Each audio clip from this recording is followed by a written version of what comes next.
पहला दिन रहा करुण नायर के नाम। टिपिकल इंग्लिश कंडीशन में भारतीय लड़ाकों ने लड़ी जोरदार लड़ाई। अगर मैं बात करूं भारतीय टीम की तो भाई ओवल का ये जो कंडीशन रहा उनके लिए काफी कठिन रहा। यही नहीं, 21 दिन के जितने मुकाबले हुए हैं उसमें से ESPN क्रिकइन्फो के डेटा के हिसाब से यहां पर सबसे ज्यादा स्विंग देखने को मिला है, सबसे ज्यादा सीम देखने को मिला है, यानी कि टिपिकल इंग्लिश कंडीशन हमें देखने को मिली है। और वहां पर भारतीय बल्लेबाजी संघर्ष करती हुई दिखी है। संघर्ष क्या, सबने समय व्यतीत किया, सबने लड़ाई लड़ने की पुरजोर कोशिश की, लेकिन ऐसे कंडीशंस में जहां लेट स्विंग होती है गेंदें, जो टिपिकल इंग्लिश कंडीशंस माने जाते हैं, वहां एक गेंद और आपका सारा मेहनत खराब हो जाता है, सारा मेहनत बर्बाद हो जाता है। वैसा कुछ हुआ भारतीय बल्लेबाजों के साथ भी, लेकिन इसमें जो स्टैंड आउट परफॉर्मेंस आया वो हमारे करुण नायर के नाम रहा। हाँ, क्या अथक मेहनत इस बल्लेबाज ने किया है, क्या भाई साहब इनका कमबैक भारतीय टीम के लिए हो रहा है और किस तरीके से भगवान ने इनकी किस्मत लिखी है ये देखिए। क्योंकि अभी तक जितने मुकाबले खेले इस टेस्ट श्रृंखला में भाई साहब, सब में इस खिलाड़ी ने स्टार्ट पाया, लेकिन किसी में 68 की पारी नहीं आई थी। यानी जो मेहनत किया था, जो एफर्ट्स इन्होंने लगाया था, जिस तरीके से कमबैक अपना चाहते थे, वो कमबैक नहीं आ पा रहा था। कुछ अच्छी गेंदें इनका विकेट ले लेती थी, इनका स्टार्ट बर्बाद हो जाता था, कुछ रैश शॉट्स इनके द्वारा और इनका स्टार्ट बर्बाद हो जाता था, तो कुछ अच्छी फील्डिंग के कारण इनका स्टार्ट पूरी श्रृंखला में बर्बाद हुआ है। करुण नायर जितने देर खेले हैं सॉलिड दिखे हैं, बेहतर दिखे हैं, और मैं कहूं तो साई सुदर्शन से कहीं ज्यादा बेहतरीन बल्लेबाज दिखे हैं। लेकिन वही बात है, जब तक आपके नाम अर्धशतक नहीं आता है, जब तक आपके नाम माइलस्टोन्स नहीं आते हैं, तब तक आपके एफर्ट रिकॉग्नाइज नहीं होते हैं। आज रिकॉग्नाइज हुए हैं, लेकिन ये देखिए भगवान ने उनके लिए क्या कुछ बना कर रखा है। अभी तक जितने कंडीशंस थे वो बल्लेबाजों के मुफीद थे। ये कठिन कंडीशंस था जहां गेंद लहरा रही थी, स्विंग था, सीम था, गेंदबाजों के मुफीद थी पिच, वहां पर इनका अर्धशतक लिखा हुआ था, वहां पे इनकी पारी को रिकॉग्नाइज करना लिखा हुआ था। और ये मेहनत यहीं पर नहीं खत्म करना है, ये प्रयास यहीं पर नहीं खत्म करना है, इस पारी को यहीं पर नहीं रोकनी है। करुण नायर को समझना होगा कि ये जो अर्धशतक उन्होंने ठोका है, जो बहुमूल्य पारी खेली, अगर इसको शतक में ठोक देंगे भाई, ये ऐतिहासिक कमबैक हो जाएगा। भाई यार नायर साबित कर देंगे कि हाँ, डोमेस्टिक स्तर पर जो प्रदर्शन आया है वो अंतर्राष्ट्रीय स्तर पर कन्वर्ट कर सकते हैं, क्योंकि यहां पर बड़े बड़े महारथी पसीने छोड़ते हुए नजर आएंगे।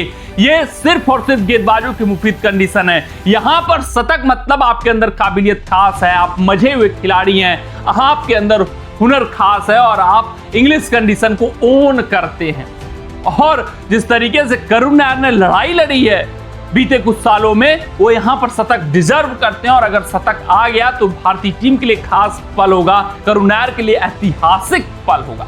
लेकिन कुछ भी हो, पहला दिन करुण नायर के नाम रहा। लड़ाई इस बंदे ने जोरदार लड़ी है। सबसे परफेक्ट खिलाड़ी आज के दिन के नायर ही दिखे हैं। और यार मैं कहूं कि जितने मुकाबले ये खेले हैं जिसमें स्टार्ट पाए, आउट होने से पहले की पारी दिखेंगे तो परफेक्ट करुण नायर हर पारी में दिखे हैं। अगर यहां पे मैं बात करूं तो 52 रन नायर ने बनाया, 98 गेंदों का सामना किया, 7 चौके, 53 का स्ट्राइक रेट। कुछ क्षण ऐसे आए जहां कंसंट्रेशन ये लूज करते हुए दिखे, लेकिन ओवरऑल बहुत सॉलिड क्रिकेट खेला नायर ने। इतने डिफिकल्ट कंडीशन को नेगोशिएट करना, एक छोर पर विकेट गिर रहा था, उसके बावजूद अपने आप को होल्ड करना, पेशेंस रखना और जबरदस्त हाफ सेंचुरी दबाव की स्थिति में भाई साहब मार देना। क्योंकि उनको पता था करो या मरो का मुकाबला है। उनको पता था कि अगर यहां पर बेहतरीन पारी नहीं आई तो फिर भाई मेरा चयन हो पाना मुश्किल हो जाएगा, मेरी आखिरी श्रृंखला, ये आखिरी मुकाबला बन सकता है भारतीय टीम के लिए। लेकिन उसके बावजूद नायर ने इतने कठिन कंडीशन में बेहतरीन अर्धशतक ठोकर बता दिया कि हाँ, उनके अंदर क्लास है, हाँ, उनके अंदर अभी भी क्रिकेट बचा हुआ है। साल 2016 के बाद 9 साल बाद नायर के बल्ले से 50 आया है। पिछला जो था 300 की पारी और उसके बाद ये अर्धशतक, यानी उनके पूरे टेस्ट क्रिकेटिंग के इतिहास में ये दूसरी बड़ी पारी है 300 के बाद। तो आप समझ सकते हैं कि नायर के लिए क्या मायने रखते हैं और भारतीय टीम के लिए भी मायने रखते हैं। क्योंकि भारतीय टीम संघर्ष कर रही थी सुंदर के साथ। इस वक्त नायर ने बेहतरीन साझेदारी भी अपना ली है और इन दोनों के बीच जो 51 रनों की साझेदारी हुई है 87 गेंदों में, वो भारतीय टीम को अच्छे पोजीशन में रख चुका है। वो भारतीय टीम को एक उम्मीद जगा चुका है कि 250 से लेकर 275 के बीच अगर वो बना लेते हैं तो भाई लड़ाई पुरजोर लड़ी जाएगी।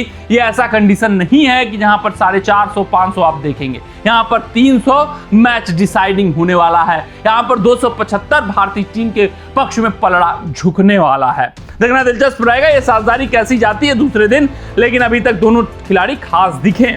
उसके अलावा अगर मैं बात करूं तो अच्छा खासा योगदान साई सुदर्शन का रहा, जिन्होंने 38 रनों का दिया, 108 गेंदें खेली, वो भी लड़ाई जोरदार लड़े, लेकिन एक जॉश टंग की बेहतरीन गेंद और उनका सारा मेहनत विफल हो गया। ऐसा इस कंडीशन में होगा, एक अच्छी गेंद और आपका मेहनत विफल हो जाने वाला है। एक पिच ऑफ द डिलीवरी आपके लिए भाई काफी होगी। तो ऐसे कंडीशंस में जितना आप स्कोर कर ले, जब तक टिके हैं, वो भारतीय टीम के लिए फायदेमंद साबित होता हुआ दिखेगा।